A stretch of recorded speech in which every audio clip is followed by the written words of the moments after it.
So the 18 horsepower needs some work. I just want to change the seals in it. I haven't done the seal job. I've watched them on YouTube before. But I was afraid to tackle it because I just didn't feel like it. And there's a lot of tools involved that I don't own. I haven't seen it done professionally on a Evinrude 18 horsepower in this year. So let's tackle it, put it on YouTube, and help some other people. Suck it up and let's do it. What do you think? This is black outbuild, by the way. We're going to work on the, this is an 69 Evinrude. 18 horsepower. What else? I don't know about it. Okay, we're going to show you me and the baby. Say hi. Like and subscribe. Thank you. Let's get it done. So, first thing, let's get it out of the way, is to remove the plate to reveal the shift linkage. I believe on the motor, on the Johnsons, which are the same years, pretty much same motor, you just drop the lower unit and reveal the shift linkage connector. On this one, it comes with a nice little plate. And, sorry, there you are. I still got the baby in my hands. Boom. 2 screws. Black as heck because I believe I got an oil seal leak. So, 2, looks like flathead screwdrivers. Those will come off, and then that'll allow me to undo the bolts and get the lower unit apart. Alright, so 4 bolts, the 1 bolt, and then this, the shift linkage, I tried to get away with just like loosening it. Whether I was right or wrong, I ended up taking them out 90% of the way, so, you know, the whole thing's going to fall anyway, so you can loosen them, you don't have to worry about the bolts falling anywhere. Once you take those out, lower unit's going to drop. I'm not going to lie, I'm not familiar with this piece here. I am it's pretty loose in there. I am a mechanic by hobby, not by trade. I'm going to put that in my description. But we're going to do some YouTube research, as I always do. Definitely going to change the impeller in there, and we're going to work on this. We're going to work on this whole lower unit. So I will find out what that is, get back to y'all, and we're going to see if it needs replacing. Okay, cool. Okay, 3/8 on the hex nut, or you can use the flathead. F flatheads, my personal opinion. Then your typical 7/16 on the bottom. Just give you an overall view, right? Right bottom leg, upper it, 7/16. Years 55 and below, all the way up to, this motor is 69. I believe it goes up even higher than that. And then finally, a 14 millimeter, oh no, I'm sorry, 9/16. 9/16. I love that they're all standard. On this guy, I should be able to lift the lower unit out. I didn't drain the oil yet in the lower part of it. That will come. I should have did that first. But that lower unit's coming apart anyway because we're resealing the gear case. So this is what we're at. Take that out, and we're going to drop the lower leg. So the lower unit is out. Before I drain the oil, prop off, and all this other stuff, I'm just taking off the water pump and whatever this piece. Oh, it comes with the cup. Okay, so there's an O-ring at the top here that comes off. There's your O-ring. Probably should get a new one. There's 3 flathead screwdrivers here. 1, 2, and 3. There's a rubber grommet here. It looks to be in bad shape. That's in terrible shape, so I'll probably replace this. This comes with the cup. It's got an O-ring on it. I've never seen that. I've seen a million water pumps on these engines, and not a million, but an overall on YouTube I've seen enough where that one behooves me. But once you get that O-ring off, you should be able to just slide it up and out. Some of the older ones have a roll pin, something blocking it from coming up. Oh. You hold the drive shaft down. Hold it down. I'm trying to film, so you hold down with one hand, pull the other. Otherwise, you'll pull the drive shaft up, and sometimes the pinion gear will drop.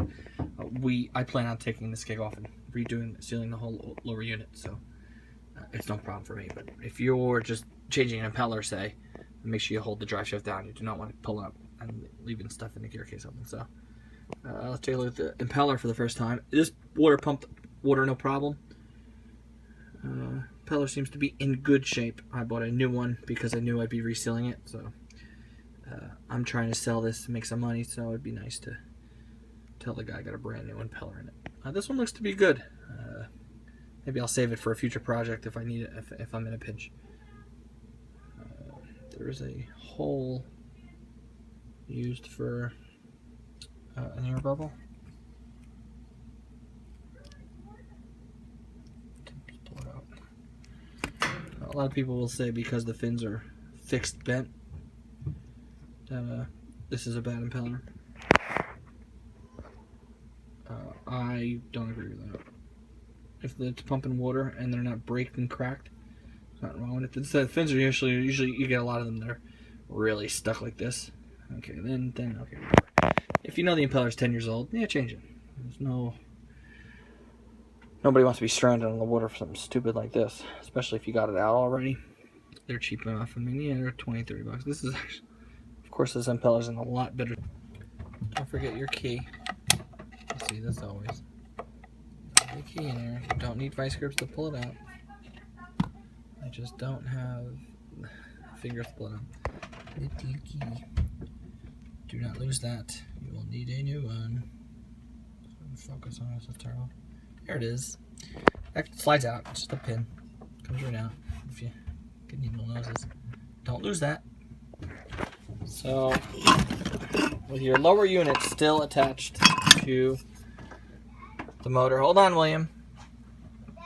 Hold on, William. Why does nobody ever hear me? Are you doing something? Yes, hold on.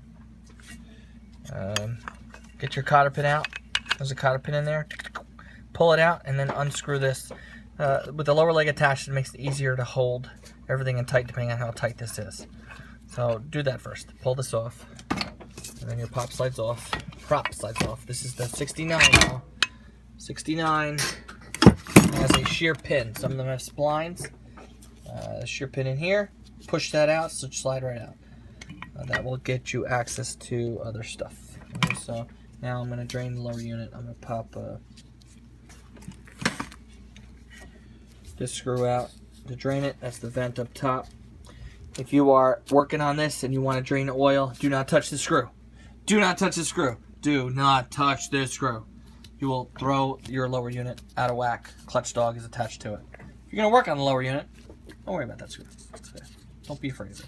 But don't touch it if you're going to fucking do that. Go. So I'm still taking the seals out of the 69 18 horsepower Evinrude. My kit looks like a lot of others' kits online. It's the 18 26. There we go. Well, yeah, 01728. 26 which replaces these other guys. I'm finding out that the seals aren't lining up. This was the prop shaft seal that came out. I wanted to show you how I did it. So mine's different than what I've seen in the past. And thanks to the guys at iBoats. Simple answer, take the washer off.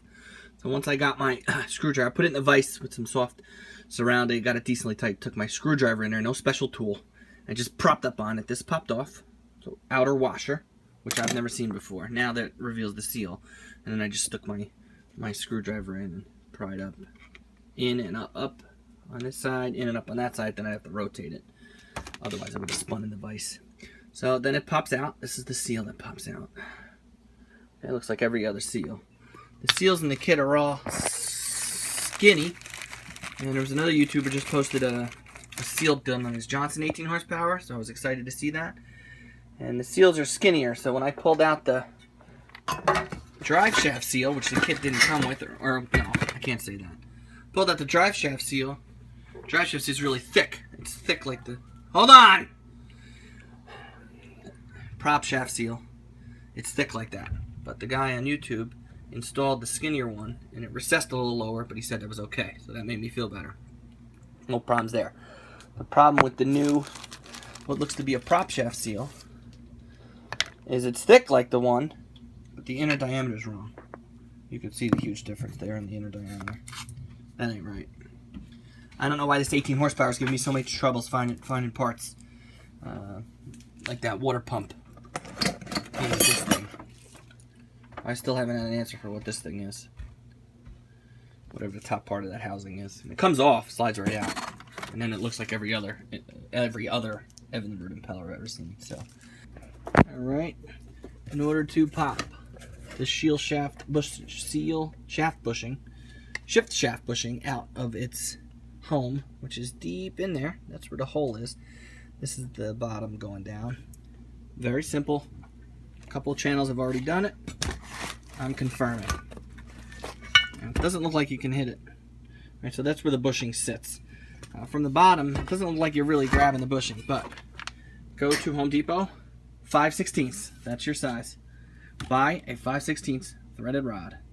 5/16 threaded rod. Stick it in the hole. It'll fit just past the casting. Start banging on it. Your bushing will come out. It might stick to the end, so you're going to have to kind of jam it out. You may damage the seal. You may do some damage to the bushing, but not where it counts. So you're fine. Take a threaded rod, bang it out. The bushing will come out wherever I put it.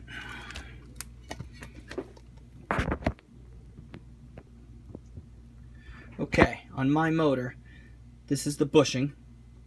The O-ring goes inside. The shift shaft seal is just a big fat rubber O-ring. Goes inside the bushing. And on my motor 69, there's a little plastic gasket that rests on here that goes in first. So when you reverse install it, it's gasket, bushing, O-ring inside the bushing, then you tap the bushing back in the hole. On other models, it's just bushing and O-ring on the outside. Okay, so it's a little bit different on the newer from the older ones, but this is 69. A lot of the ones you see worked on are the 50s, late 50s, early 60s. On the 69, 18 horsepower, it's this kind of setup. So the rubber O-ring is going to go inside the bushing, and then there's a plastic gasket that goes on that, and then it's assembled this way into the lower. Sorry, Mr. Klutz. I put the new drive shaft seal in there. I've put, like I explained, the plastic gasket first. The O-ring fit inside the bushing. Bushing is pushed down. I used a socket, like a 12-inch long socket, about within it. It's flush. It's perfectly flush. The shift rod will then slide right through it. It's over here. So we're done sealing the lower unit. Now we have to seal the skeg up. A bunch of videos on this as well. Nothing different here. I'm going to put the drive shaft seal in there first. New O-ring, spaghetti seal. I'm going to take it out and clean it up. I've been saving this for last because I'm afraid to not put it back together the way it came apart. Lots of pieces there. Okay, sorry for knocking the camera. So let's get to it. I've inserted the seal and I've pushed it in as far as I can push it, just to make sure that it's going in evenly. And then, as you may or may not know, you want your seal to go in as straight as possible, obviously. But what happens if it doesn't? Well, you either have to pry it out and start all over with a new seal. Luckily, the 18 horsepower, which again I have not seen it on other models, has a washer assembly at the end of it. So it was crooked. It was straight up crooked. When I put the washer in, one hand was up. So with the help of the washer, I put the socket back on top, and this, the washer can only go so far this side, so it straightened it out on the other side. And now we got a nice flush washer assembly with the seal now straight and beautiful. Alright, so with the seals in place, stick your shift rod back through the hole. Line your gears up. There's pins and holes. Again, I'm not the first guy on YouTube. There's a ton of them. There's a hole in this unit and a pin on the bottom, and there's a guide in this. So there's only one way you can go. And then with that in place, you can grab, it's in the box, the saddle. There's a saddle that goes in the clutch dog there, and that will attach that to that. Then we can put the spaghetti strap in the skeg and reattach everything. I did find out that the seal was proper for this. The inner diameter had an O-ring that was stuck in it, and it didn't belong there. This is the O-ring here. Actually didn't know what this O-ring was for. Thanks to the guy on eBay that sold me the kit, helped me out. It was supposed to be for the top of the drive shaft, but it's too big. It's for the 25 horsepower. So this is an 18 horsepower. The 25 horsepower takes this size O-ring. I did have to buy a new O-ring for the drive shaft because mine was cracked. That's on Kylie. So the kit comes with everything. The only thing you didn't need was this O-ring, unless you have the 25 horsepower.